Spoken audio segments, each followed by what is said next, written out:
Hi, and welcome to Whatever Stitches, where I discuss crafts and anything that kind of interests me along the way.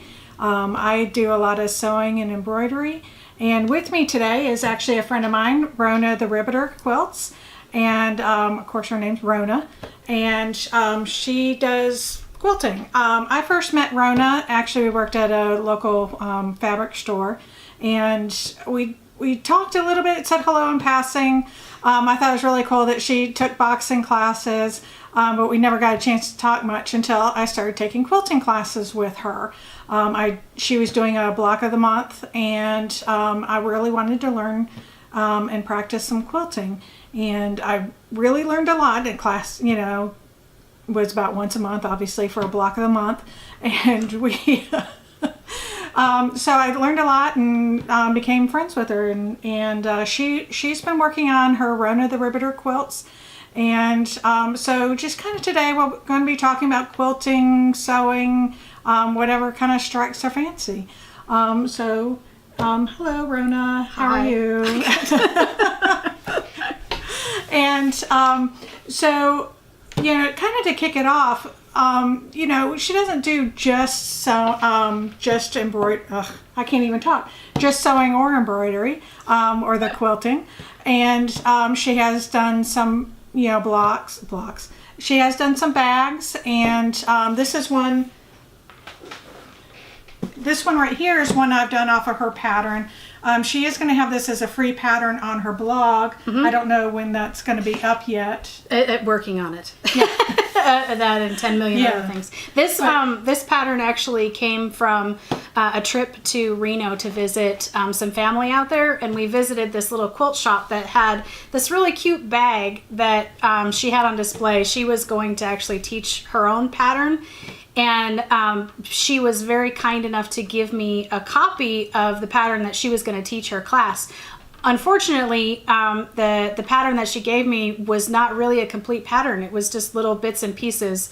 So using that as a base, I came up with this pattern here, and it's layered on the inside as well, so that and how you put the straps, they go around and connect to the base. So as long as you do your like crisscross stitching or reinforced stitching along with the top, then it works perfectly for pretty much anything. I use them at the grocery store. I've filled these things up with meat and cans and didn't have a problem. I've put some pretty heavy things in here, and I've been surprised because you don't think the straps would be able to take it, but it really does. Yeah, because when you do the reinforced stitching, you stitch just below the top of the bag, so you're not pulling on the stitches along the top of the bag. The weight is held in your reinforcement. So that's kind of a key to that one. And there are pockets on both sides. Mm-hmm. So when she has that up, we will put a link up so you can see what she has. But this is one of my favorites. I really love the fabric. I got that I got that delivered. And it was like from a remnant pile. And if you remember, I was so disappointed. I thought I had this huge pile, huge scrap of the fabric. And it was like, and then like halfway through the middle, all of a sudden it was like completely blank white fabric. I'm like, what happened? Definitely end of the run piece. Yeah. And I had never seen that before. So I was like, I was a little upset that I didn't have quite as much fabric of this flower one as I thought I did. But I can't complain because it was a remnant and part of a bag that I had received. But that was interesting. I didn't know that they did that. Mm-hmm. Not knowing how fabric is made, I guess it makes a difference. Yeah, when they do fabric printing, it usually it's a huge long roll of white fabric. And there's several different ways. There's the screen printing and the stamping. Stamping is amazing if you look that up. But and it goes for a certain amount of time, and then it stops once it gets to the end of its run, and then you readjust and then start again. So yeah, usually at the end of the run, that's where you'll find that the white strip, or sometimes it just kind of fades and then it'll fade into the next one. So yeah. But I get a lot of compliments on this, and I use it for everything now, so you can see me around the road. It holds quite a bit. Yeah. But so She does a lot of quilting. I've done several of her patterns, and I really have a good time with all her patterns. They're pretty easy to do. I've done your African violet quilt, your garden party quilt, and that one ended up being a lot of fun. We had fun with that because you don't have to stick to the fabrics that she was saying. I had so much Halloween fabric left over that I hadn't used for this other quilt I was going to make, and I ended up using that for your garden party quilt.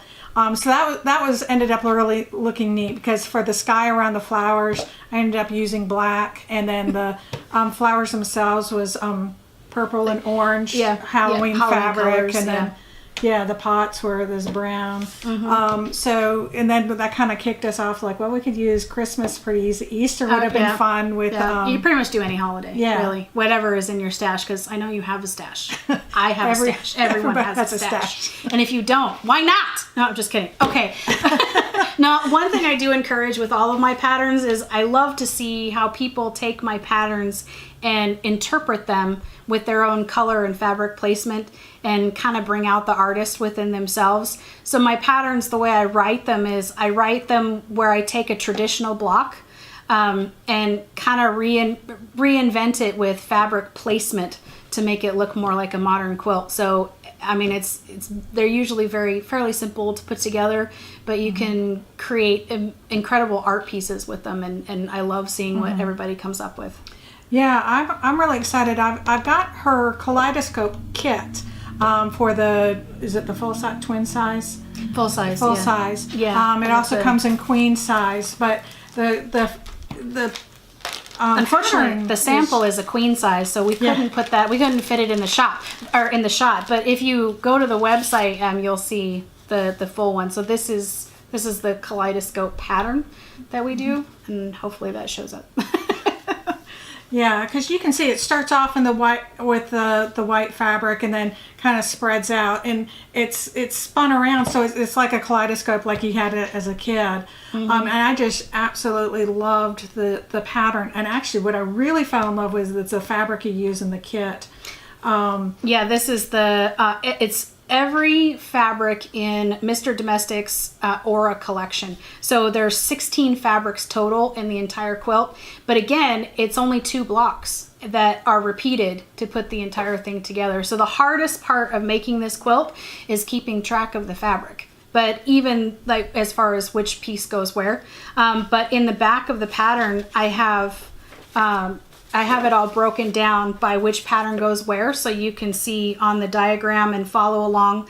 I also suggest keeping each fabric block, all the fabrics that go into each individual block, in separate Ziploc bags. And you can even put a little sticky note or something on the outside just to keep all of them independent and a little more organized, easier to do.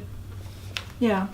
I mean, you did say the twin size is jelly roll friendly too, right? Yes, the full size is jelly roll friendly because they're all 2.5-inch squares or rectangles, so they can easily be cut from jelly rolls. Right. So if you want to, I don't know if you can pull that out. Oh yeah, you have it all sealed up, all pretty. Yeah, the kit comes in, like I said, all of the fabric, all 16 pieces, and they are all labeled as to which fabric is which. So it's pretty easy to follow along and get them all cut out. And yeah. Because I mean, that's just beautiful. I mean, you got a lot of compliments on. I'll take one of these out because you can really. This one is my favorite. This rich purple, and you can really see how almost like an eggplant color that deep purple is. And I tried to match this color to find a backing fabric, and I couldn't. So I just ended up ordering like 9 yards of this. I love the little turtle in there. That's some of my favorite on there. And you can see some of the fabric kind of in the background from that collection. It's just beautiful colors, beautiful style. I was pretty impressed you could fit all 16. I was pretty impressed too when I gotta say. So was Mr. Domestic when I sent it to him. He was pretty shocked that I got them all in there. But all 16 are all in there. So, kind of what are some of the things that you're planning in the future? Well, oh my goodness. Right now I'm working on an Americana project that will be completed and out for the 4th of July holiday week. And the pattern will be available then. But if you go to my website and sign up on the newsletter, every week I'm giving updates on the project, how it's coming, what I'm doing, missteps if there are some, because there usually are. Things like You don't know anything about that. She's witnessed my meltdowns of cutting. Yeah. Mine usually come in the whenever the seam ripper comes out, then it's a problem. But yeah, so the Americana project, which is actually started from our quilting guild, because the finished quilt is going to be donated for our veterans fund. That we're collecting quilts, lap size quilts, to donate to veterans in our area that for Veterans Day in November. And then let's see, I'm also working on my next pattern collection. Has already begun, of course, and I've really started putting more time and effort into my blog. So twice a week I post up different blog posts about everything quilting related, really. Everything from patterns to different tips tricks that I've learned along the way, to things that are going on in my quilting journey, all different types of stuff. And yeah, and I'll have my first speaking gig, my first lecture in July. That'll be at the Spartanburg Quilters Guild. Yeah, I'll give my first lecture. We haven't decided yet if I'm going to talk about my quilting in 30 minutes or less a day. I did a blog post about that, how to create even the biggest projects in 30 minutes a day. And I can either expand on that or talk about how I take, like I mentioned before, quilting traditional blocks and make them look more like a modern quilt design. May do a little of both. And then, of course, the trunk show, which I'm looking forward to. So... You're very, very busy. Extremely, yes. This quilting is my life. Yes. It's every aspect of my life. Yeah, right. Pretty much. And moving is also So you're going to have a moving day sale. Yeah, we're going to go through all the fabric. We're going to have a big fabric sale for moving day and our moving time into the new house. So that'll be coming up within the next week or two, and. Lots of big stuff. It's something I've observed, kind of when we have. I'm going blank. I knew what I was going to say. That's okay. We can edit this part out. That's the beauty. Yes. It's not live. So when you have a like, some people are quilters and some people sew clothes, and just kind of like people who bake. Versus people who cook. Yeah. You can kind of dabble in the other, but you have a tendency to do one or the other more. You have a tendency to do a little bit better in one more than the other. Do you find that true? Or you just don't have an interest in stuff outside quilting? It's kind of hit or miss, because I have met lots of people that do both. But in my personal life, I have a very mathematical brain. I see numbers and geometric designs in pretty much everything. So for me, it's quilting. I can't. I like the preciseness of quilting, and everything's fractions. But also with sewing, I've tried sewing clothes. It wasn't pretty at all. Right. I've tried, but I think it's because in sewing it's give a little here, take a little there. You're adjusting and moving, and I think that's too. I don't even know the right word. It's not organized enough for me, but where my sister is the complete opposite. She has been sewing clothes and our Halloween costumes and things like that since we were kids, but she doesn't quilt.